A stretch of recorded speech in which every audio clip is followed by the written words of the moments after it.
The story of Mahatma Gandhi.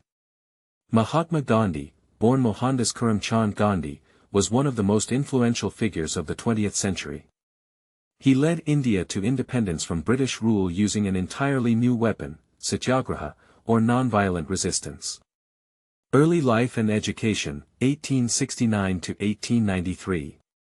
Gandhi was born on October 2, 1869, in Porbandar, a small coastal town in Gujarat, India.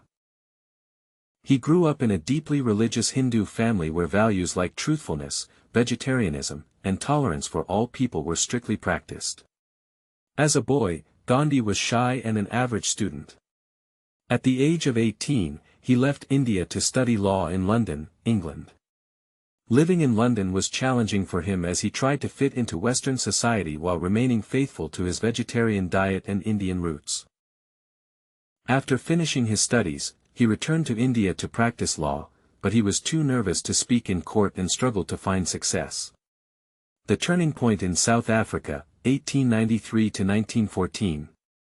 In 1893, Gandhi accepted a one-year contract to work as a lawyer for an Indian firm in Natal, South Africa. It was here that his life changed forever.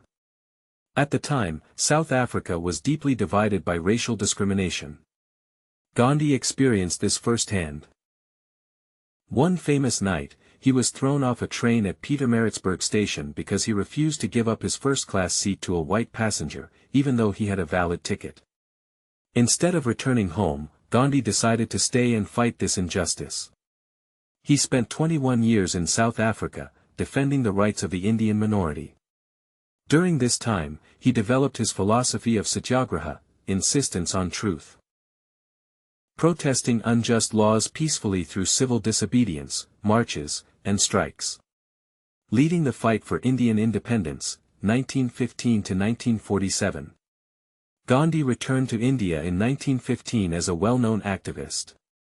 He joined the Indian National Congress and quickly became its leader. He traveled across the country, wearing simple, traditional clothes, a dhoti, that he spun himself on a wooden wheel. This lifestyle helped him connect deeply with India's poor majority. He launched several major national movements against British rule. The Non-Cooperation Movement, 1920. Gandhi urged Indians to stop buying British goods, boycott British schools, and resign from government jobs. The Salt March, 1930. To protest the British monopoly and heavy tax on salt, Gandhi walked 240 miles, 385 kilometers, to the Arabian Sea. Thousands joined him, and he picked up a lump of natural salt from the shore, inspiring millions to break the British salt laws. The Quit India Movement, 1942. During World War II, Gandhi demanded immediate British withdrawal from India, giving the famous slogan, "Do or die." Throughout these campaigns, Gandhi was imprisoned multiple times.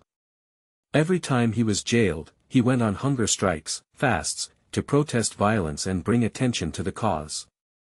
Independence, Partition, and Death, 1947 to 1948. Gandhi's ultimate dream came true on August 15, 1947, when India finally gained independence from Britain. However, it was a bitter victory. The British Empire partitioned the region into two independent nations, Hindu-majority India and Muslim-majority Pakistan. This division triggered horrific religious violence between Hindus and Muslims. Gandhi was heartbroken. Instead of celebrating independence in the capital, he traveled to the most violent areas, fasting to the point of near death to plead for peace. Tragically, Gandhi's message of religious unity angered some extremists. On January 30, 1948, while walking to a prayer meeting in New Delhi, Gandhi was shot and killed by a Hindu nationalist named Nathuram Godse. He died at the age of 78, with his last words being, "He Ram, O God." Legacy. Gandhi did not just free India, he proved to the world that justice could be achieved without violence. His philosophy directly inspired later global civil rights leaders, including Martin Luther King Jr. in the United States and Nelson Mandela in South Africa. Because of his immense impact, Indians call him the father of the nation, and the world remembers him as Mahatma, which means great soul.